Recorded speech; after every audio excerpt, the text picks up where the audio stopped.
First, I want to thank everybody who's here for coming today for what will be the first of a series of hearings before this subcommittee on balancing work and family.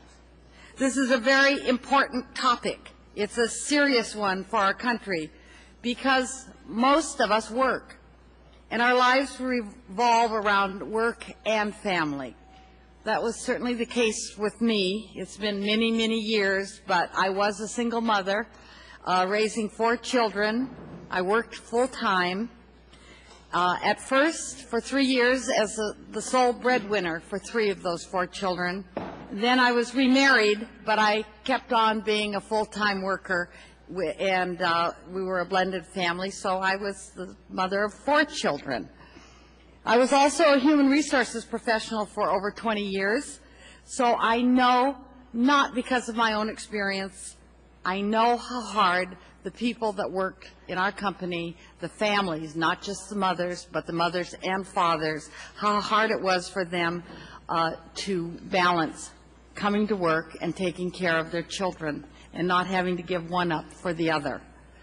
Today, in about 80% of families with 2 parents working, both parents work. And 75% of all mothers, single and married, are in the workplace today. Parents work long hours, they commute long distances, and they do that to put food on the table. And too often, they aren't even there to sit at the table to eat that food with their children. As a result, balancing work and family has become an important challenge, not just for myself, not just for this subcommittee, but for our nation in general. This is made all the more difficult because of the lack of family-friendly policies in the United States of America. And by family-friendly, I'm talking about paid sick leave, family and medical leave that is paid, affordable child care, flexible schedules, just to name a few. To appreciate the uphill battle faced by working families, here are some statistics to consider. 46 million people lack health care coverage in this country, including 9 million children, or 12% of all children in this country do not have health care. At least 40,000 children each day go home to an empty house when school is over because we lack after-school programs. Only 28% of full-time workers have flexible schedules that allow them to vary the time that they begin and end work. And 1/2 of private sector employees in this country do not have a single day of paid sick leave. Our country, while great in many, many ways, is stuck in a time warp when it comes to providing workers with help in balancing work and their families. And it lags far behind other countries in this arena. It is a shame, too, because studies have told us that family-friendly policies work. They increase recruitment and retention rates. They decrease absenteeism, and they improve productivity. For example, Corporate Voices for Working Families did a study on work flexibility and found that workers with flexible work schedules were 40 to 50% more committed to their work and 30% less likely to leave their current employer within a 2-year period.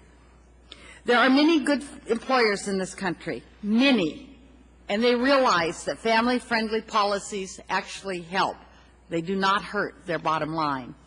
Bank of America has a program that reimburses workers for child care.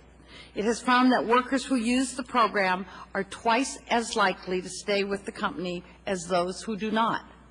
And KPMG, the company that Ms.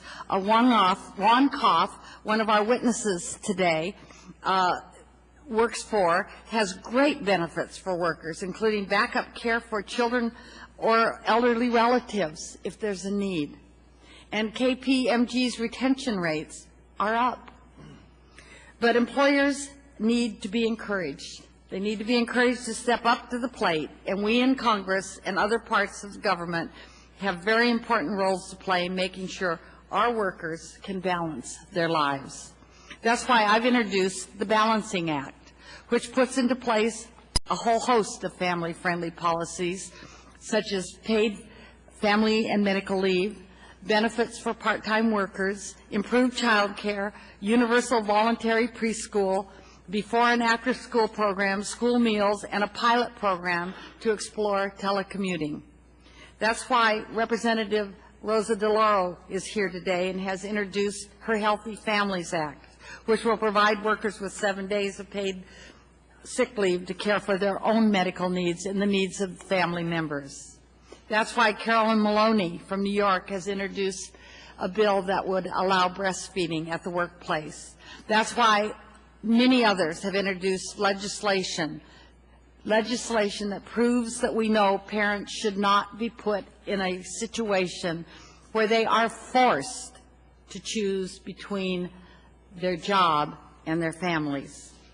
We know you can, we know you must bridge work and family, and I'm so anxious to hear from our witnesses today. This is the beginning of a series of important hearings we're going to be having.